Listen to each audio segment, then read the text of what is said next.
이왕 이야기 나왔으니까 김영란법 이야기 좀 잠깐 하고 갈까요? 김영란법이라는 것은 딴 게 아닙니다. 지금까지 우리가 뇌물수수, 네. 나쁜 돈을, 검은 돈, 뭐 돈에 무슨 색깔이 있겠습니까만은 검은 돈을 받았을 때 직무와 연관되어야만 뇌물죄로 처벌을 했거든요. 네, 대가성이 있느냐 직무와 없느냐. 직접 연관되지 않고 알선을 했을 때는 알선수재 네. 뭐 이렇게 해서 처벌을 했는데 이 직무와 연관된다는 것을 교묘하게 많이 빠져나가는 겁니다. 쉽게 네. 말하면 내가 현직에 있을 때는 절대로 안 받아요. 다 이제 자리를 옮기고 나서 아니면 퇴직을 하고 나서 그 다음에 수술을 한단 말이에요. 아니면 평소에 열심히 이제 잘 먹고 잘 받아 먹고 향응도 제공받고 선물도 많이 받고. 근데 네? 김영란법 이러다가 뭐 퇴직하고 받는 거에 대해서 문제 제기가 안 되는 거 아닙니까? 예, 네, 그건 아니죠. 제 네. 말씀 끝까지 들어봐요. 네. 하다가 그런데 막상 그 사건이 인관돼서 일체 받지 않는다. 그러면 그 처벌해야 됩니까? 처벌하지 않아야 됩니까? 사전 뇌물 수수로 지금 법적으로도 퇴직하고 6개월 이후에 뭐 그 기준이 있지 않습니까? 예. 그런데 대부분은 네. 이 직무 연관성을 법원에서 엄격히 해석합니다. 네. 이 직무와 연관되었다 하는 것을 엄격히 해석하거든요. 그러니까 왜 그런가 김영란법이라는 하면- 것은 직무랑 연관이 예. 되든 안 되든 무조건 예. 받으면 처벌이다 예, 이거죠. 이 형법상의 대원칙으로 인두비오 프로레오라는 게 있어요. 의심스러운 것은 피고인의 이익으로. 네. 인두비오 프로레오라는 것은 라틴의 법원입니다. 네. 법은, 네. 법의 속담이라는 얘기인데, 그 의심스러운 것은 피고인의 이익으로 해주라. 10사람이 도둑놈을 놓치더라도 한 사람의 순수한 사람을 도둑으로 몰아서 안 네네. 된다. 네네. 이것이 법의 대원칙이란 말이에요. 네네. 예. 그래서 우리가 가령 직무와 연관되었다는 것은 아주 엄격히 해석하는 거예요. 네. 예, 그래야만 이 사법 정의가 실천이 되니까. 네, 김영란법에 예. 근데 대해서는- 김영란법은 이제 그게 아니란 말이에요. 예. 직무와 연관됐든 안 되었든 공직이 있으면서 예, 받아 무조건 받으면 안 먹으면 된다. 예, 받아 먹으면 처벌을 하도록 되어 있습니다. 네. 예, 그런데 이게 이제 나중에 위헌의 소지가 있다. 이것이 벌써부터 법률가들이 지금 논의하는 부분입니다. 자, 김영란법에 언론인들 기자도 집어넣었어요. 글쎄요. 사립학교 교사도 집어넣었어요. 이건 어떻게 생각하십니까? 사실 보면 기자들이 이게 그 기사를 무기로 삼아서 어떤 그 일에 개입하는 것 이게 참 무서운 겁니다. 사실 이 김영란법에 기자를 집어넣는 이유가 다 있는 겁니다. 이 향응을 평소에 꾸준히 제공을 받고 있다가 뭐 물론 그 당시에만 딱 향응을 제공 안 받으면서 평소에 잘 아니까 내가 가령 박 부장한테 평소에 엄청나게 막 준단 말이에요. 그냥 돈도 주고 네. 뭐 다 주다가 어떤 이제 일이 딱 있을 때는 안 줘. 그때는요. 안 네. 주고 대신 기사 좀 하나 써달라. 네. 아니면 어떤 특별한 방송을 하나 좀 해달라. 나한테 아주 유리한. 네. 그러면 그건 뭡니까 그게? 그게 사실 엄청난 부정이죠. 사실은 우리가 그 경계선을 끊는 게 굉장히 애매하다는 겁니다. 모호하다는 겁니다. 애매한 게 아니고. 변호사님 예, 아직 밥 한 모호하다는 끼 겁니다. 안 샀죠? 예. 네, 알겠습니다. 밥은 야, 계속 하세요. 같이 하세요. 예, 알겠습니다. 뭐 작은 예, 예. 국수지만 아, 예, 샀습니까? 김치찌개, 예. 칼국수지. 갈국수, 예. 그런데 사실 이게 경계선을 끊기가 굉장히 모호한 거예요. 네. 우리가 무엇을 뇌물로 주고 아니면 내가 가령 뭐 평소에 칼국수를 100그릇을 사주는데 어떤 의미로 사주느냐.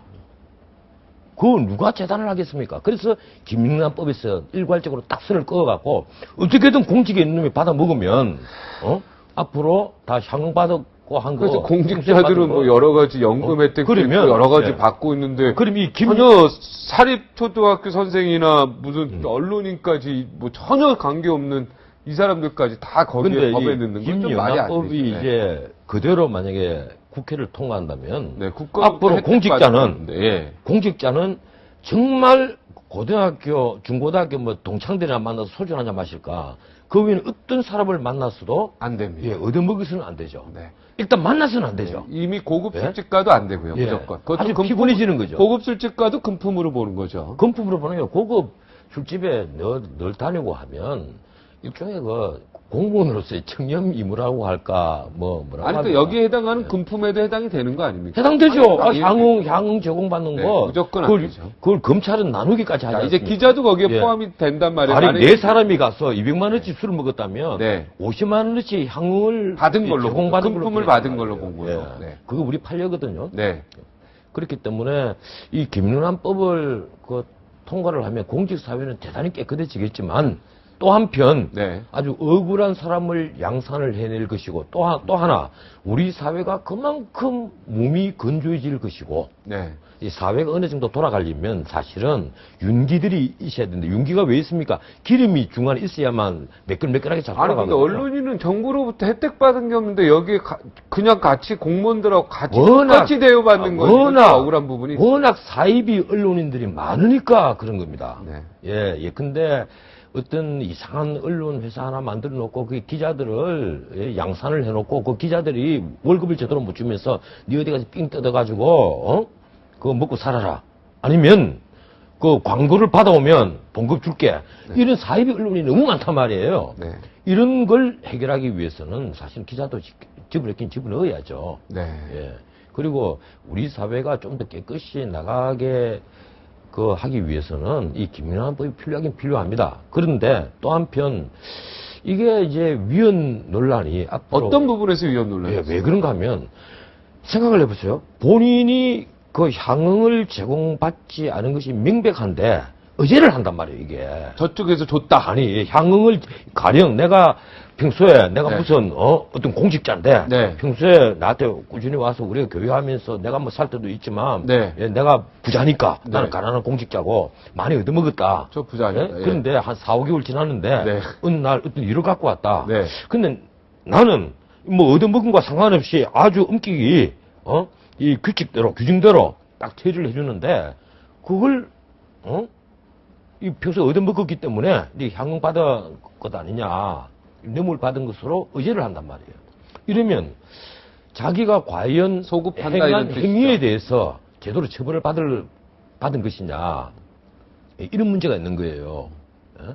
그래서 이 행위 책임에 있어서 행위 책임 원칙에 있어서 이게 위배된 것이 아니냐. 그리고 이제 대한민국 같은 경우는 일본이나 서양 같은 경우 이제 더치페이라 그러잖아요. 각자 네. 먹은 거 항상 먹을 때 각자 계산하는 버릇이 딱 돼 있는데 대한민국은 그렇게 하면 좀 뭔가 치사해 보이거든요. 일장일단이 있죠. 네, 아니 그러니까 치사해 보이잖아요. 네. 그러니까 야 내가 쏠게 이런 사람들 많거든요. 원래 그러면 남은 사람들은 가만히 있으면 이게 다 김영란법에 걸리는 거죠. 거기에 만에 공무원이 있으면. 그렇죠. 무조건 김영란법.